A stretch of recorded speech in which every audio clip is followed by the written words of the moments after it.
Imagine waking up to the earth shaking beneath you, only to discover a catastrophic explosion has claimed 16 lives at a nearby explosives factory. Where does safety end in an industry built on danger? This heart-wrenching event in rural Tennessee has left a community reeling, and as we dive deeper, you'll see why this tragedy raises bigger questions about industrial risks and accountability. In the early hours of Friday, October 10th, 2025, a powerful blast devastated the Accurate Energetic Systems plant in McEwen, Tennessee, resulting in the tragic loss of 16 lives with no survivors found. The explosion, which sent shockwaves rippling for miles, transformed the facility into a scene of utter devastation. Twisted metal, charred remnants, and burned-out vehicles littered the ground. This plant isn't just any factory. It's a key supplier and researcher of explosives tailored for the U.S. military, producing everything from bulk explosives to landmines and specialized charges like C4. Authorities are still piecing together what sparked the disaster, as investigators meticulously scour the scorched site inch by inch for clues. The cause remains a mystery, but the emotional toll is palpable. During a press briefing, Humphreys County Sheriff Chris Davis, his voice trembling, described the overwhelming mix of sorrow and frustration. "We found no survivors," he added solemnly, urging prayers for the grieving families. It's a stark reminder of how such incidents shatter lives in an instant. But here's where it gets controversial. Could stricter regulations have prevented this? Or is the explosives industry inherently a gamble?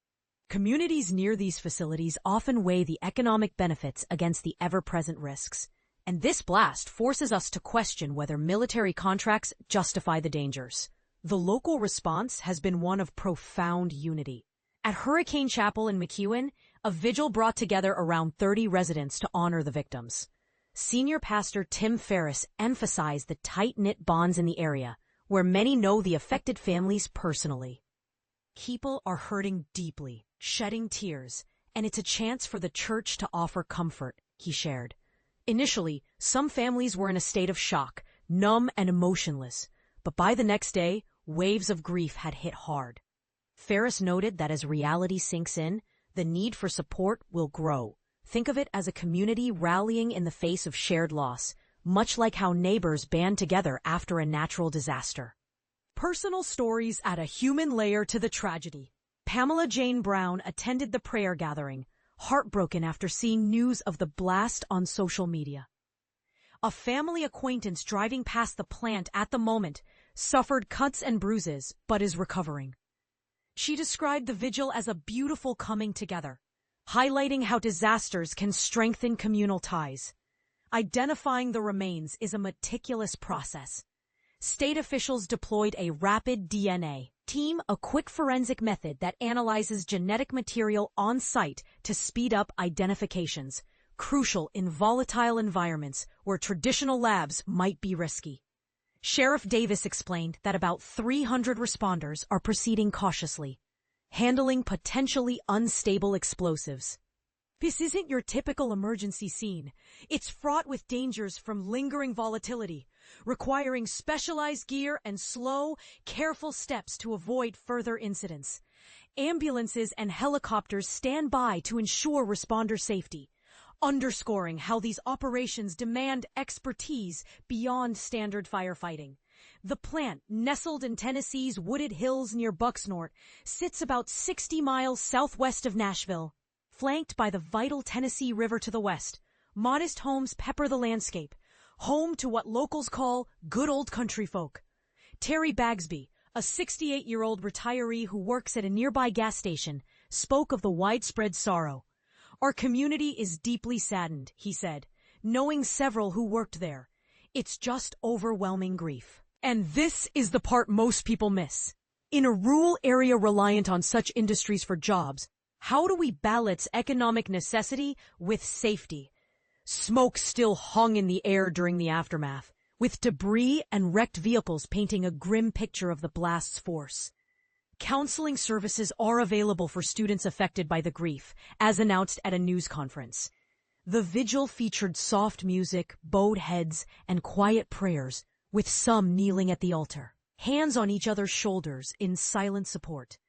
Pastor Farris reflected on past tragedies, like a deadly flood years ago, and called for prayers for the exhausted first responders. "This work takes a physical and mental toll," he said, "and they need our encouragement." Accurate Energetic Systems, headquartered in McEwen, operates an 8-building complex processing explosives and ammunition. The exact number of employees or those present during the blast remains unclear. On social media, the company expressed thoughts and prayers for impacted families and thanked responders for their tireless efforts amid challenging conditions. The explosion startled residents miles away in Lobelville, where homes trembled and cameras caught the deafening boom. Gentry Stover awoke thinking his house had caved in, realizing seconds later it was the plant. Tennessee Governor Bill Lee is closely monitoring developments and invited residents to join in prayers for the affected families. A small group held a candlelit vigil, singing Amazing Grace for the missing. This incident echoes a troubling history of U.S. workplace disasters. For instance, the 1907 Monongah coal mine explosion in West Virginia claimed 362 lives, prompting reforms. High-profile accidents in the 1960s spurred President Richard Nixon to establish OSHA in 1970, aimed at protecting workers from hazards. Accurate Energetic Systems faced OSHA fines in 2019 for violations related to chemical, radiation, and irritant exposure. In 2014, another ammunition plant in the same area exploded, leading to 1 death and multiple injuries. These precedents raise questions. Are lessons from the past being applied today? If you had to choose, would you support stricter oversight on military contractors, even if it means higher costs? Or do you believe the benefits outweigh the risks? What do you think about the role of community in healing from such tragedies? Share your thoughts in the comments. Do you agree with the push for better safety measures, or is this just part of the industry's inherent perils? Let's discuss and learn together.